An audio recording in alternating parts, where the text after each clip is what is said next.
As time goes on and we see the concept and implementation of wireless connectivity becoming more widely available and within a broader range of products, portable audio is one area where we've seen wireless connectivity growing at quite a rate over the last 24 months, and IFI has been hard at work to get their slice of the pie.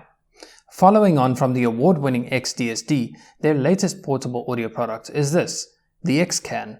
Now, you certainly would be forgiven if you were to confuse the xCan and the XDSD, as both products look essentially identical to one another. That sort of super shiny corrugated sheet metal design is becoming rather iconic for IFI's X series of products. Love it or hate it, at least we can say that it is unique. However, the similarities between the xCan and the XDSD don't just end at the looks, but some of the functions are similar too. And yet, these two products also offer completely different functionality too. You see, whilst the XDSD is a high-quality portable DAC device which offers Bluetooth connectivity, the xCan is a high-quality portable amplifier which also offers Bluetooth connectivity. But in addition, the xCan also has another new feature which we'll take a look at in a bit.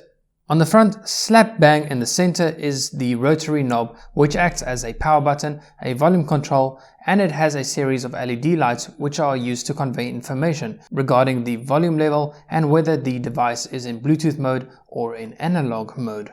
Over to the left are the 3.5mm single-ended and 2.5mm balanced analog outputs, whereas on the right is the multifunctional button which is used to cycle between the analog sound effects as well as putting the xCan into Bluetooth pairing mode. The rear hosts a USB Type-C charging port, a selector switch which alters the effect of the XBass II feature, and finally a pair of analog inputs. What's interesting here is that IFI has given the xCan a feature that you see very rarely on portable amplifiers, and that is a balanced input. Of course, it makes sense. If you want to reap all of the benefits of a balanced analog circuit, then both the input and the output should be balanced. Overall, as I said, the xCan looks nearly identical to the XDSD, with just some of the ports and switches having been changed. I'm still not personally a fan of the design, especially when we consider just what an absolute fingerprint magnet it is. But attraction is subjective, right? So if you like a device that looks a bit quirky, then the xCan might just be right up your alley. The xCan's functionality is relatively straightforward, as an amplifier should be. Just connect a source device to either the balanced or single-ended input on the rear, and then connect your balanced or single-ended headphones/IEMs to the front. Super simple, right? Should you want to use the Bluetooth feature, the xCan would first have to be switched off, assuming that it is on and in regular analog mode. So to switch to Bluetooth mode, simply hold in the power button as you would when normally turning the device on, but then continue to hold it until the light turns blue. The blue light will then continue to flash as to indicate that the device is waiting to connect to another device. And then after about 20 seconds or so, the xCan will automatically switch to Bluetooth pairing mode if it did not manage to connect to a device. The xCan can hold up to 8 devices in memory, which should be sufficient for the vast majority of people. As mentioned, the rotary knob also has a series of LEDs in it, which are used to indicate what the current volume level is. These will cycle from blue to magenta to cyan, and green and yellow, and then finally red indicates the upper volume limit. When I reviewed the XDSD, I noted that one of the functions can be a little strange. Specifically, this has to do with the sound effects function. Unfortunately, the xCan also exhibits some strange behavior with this. If the xCan is in analog mode and you turn the device off and then back on again, neither the XBass II nor the 3D Plus features are turned on. Okay, cool. So that's what you would expect, right? However, that only happens if you turn the xCan on within 10 seconds of turning it off. You see, if the device is turned on after being powered off for more than 10 seconds, then the next time you turn it on, the XBass II effect will be turned on as well. And then if you turn the xCan off again, wait for more than 10 seconds and then turn it back on again, then the sound effect mode would switch from the XBass effect to the 3D Plus effect. And then if you repeat this again, the next time you turn the xCan on, both the XBass II and the 3D Plus effect will be turned on simultaneously, and so on, and so on.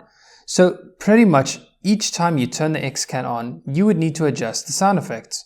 I'm not sure how IFI managed to miss this bug when they were doing their internal testing of the device, nor do I understand why it wasn't fixed after this behavior was initially observed on the XDSD. Okay, so yes, the xCan can be a little quirky, but how does it sound?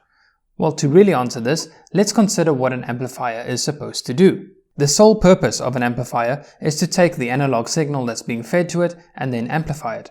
That's it, no more, no less. So with that in mind, an amplifier should not be making any changes to the sound in terms of the overall frequency response, unless of course you enable some kind of sound effect in the analog domain such as the XBass II and 3D Plus features found on the xCan. And yet, there is one aspect that many people don't really consider, a very audible effect that an amplifier can have on a set of headphones while still maintaining a flat frequency response at the output.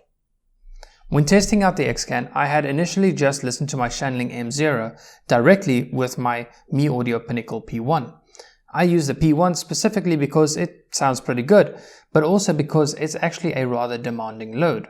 With an impedance of 50 ohms and a sensitivity of just 96 decibels per milliwatt, the P1 requires quite a bit more juice than your average set of IEMs. And this is where I heard the xCan provide an immediate improvement to the sound. I don't know if this comes down to voltage swing or whatnot, but in a volume matched comparison, the xCan being fed by the M0 sounded both fuller and offered deeper and harder hitting bass notes than just the M0 on its own. The bass frequencies require the most driving power, and so the vastly increased power provided by the xCan definitely paid off here. Then there are also those sound effects that I've mentioned a few times. The XBass II effect is, well, as you would guess, a bass boost. However, IFI went ahead and incorporated something a little extra. On the rear of the xCan, you can select what the XBass II function actually does. The first is a bass boost, and then there's also a presence mode, as well as an option to have both the bass and the presence effect active. The difference between the bass and the presence mode, and why you might need either, is explained by IFI as follows. In recent times, new research into headphone frequency response showed that a purely flat response is not correct. Our long-present XBass fits the profile of low frequency correction required. However, it was also shown that a certain amount of lower mid-range boost is needed to give many headphones a more natural sound. As this lower mid-range region is usually also called the presence region, we have used this term to indicate the lower mid-range correction. In the xCan, XBass II, or perhaps better, headphone EQ, can be selected to have either bass plus presence correction, only bass, or presence correction only. Select according to your listening preference. Okay, so that's the marketing talk, but how does it actually sound? Well, the XBass II effect operates as you would expect. It adds a healthy amount of sub-bass. However, one thing I must say for IFI is that the way they implement a bass boost is definitely my favorite. It's as though the biggest part of the boost is applied to the lowest of the low frequencies, rather than being centered around the 20 or 30 Hz region. Well, whatever and however they do it, it's done in such a way that it adds some added heft down below without adding any muddiness to the mid-range. The presence effect is a little different. So what IFI does here is to add a little boost to the lower mids, which is apparently supposed to increase the presence in the sound. I'm not exactly sure if I would say that the sound felt more present, but what it did sound to me, as odd as it may seem, is that the music almost felt more transparent. I honestly don't know how else to describe it. It's as though there was just an added layer of separation between the mids and the bass region, which I found quite interesting. I don't know if I like this effect, but I can't say that I hate it either. Lastly, there is the 3D Plus effect, which aims to widen the stereo image. For the most part, the xCan achieves this, but not without adding some brightness to the upper end of the spectrum. This is okay if the headphones or IEMs you use don't have any sharp peaks in the treble region, but if it does, then using the 3D Plus effect might result in some auditory fatigue. Additionally, I also wouldn't recommend using this effect when listening to binaurally recorded music, as adding an additional artificial 3D effect can really destroy the whole binaural effect to begin with. Overall, I'd say that the xCan is a great sounding little device and offers enough power on tap to provide a noticeable improvement to power-hungry headphones and IEMs. For reference, the single-ended output can deliver up to 380 milliwatts into a 32 ohm load or 600 milliwatts into a 16 ohm load, and up to an incredible 1000 milliwatts into a 32 ohm balanced load. So, at an asking price of $300, would the xCan be worthy of your cash? Well, for the most part, that's going to depend on what you already have and what features you are looking for. As we've covered, the xCan is mainly an external amplifier and secondly, a Bluetooth receiver. There's no wired DAC functionality here. So if you like the design of the xCan but need to use it as a DAC, then the XDSD would be the only option for you, or at least the better option for you.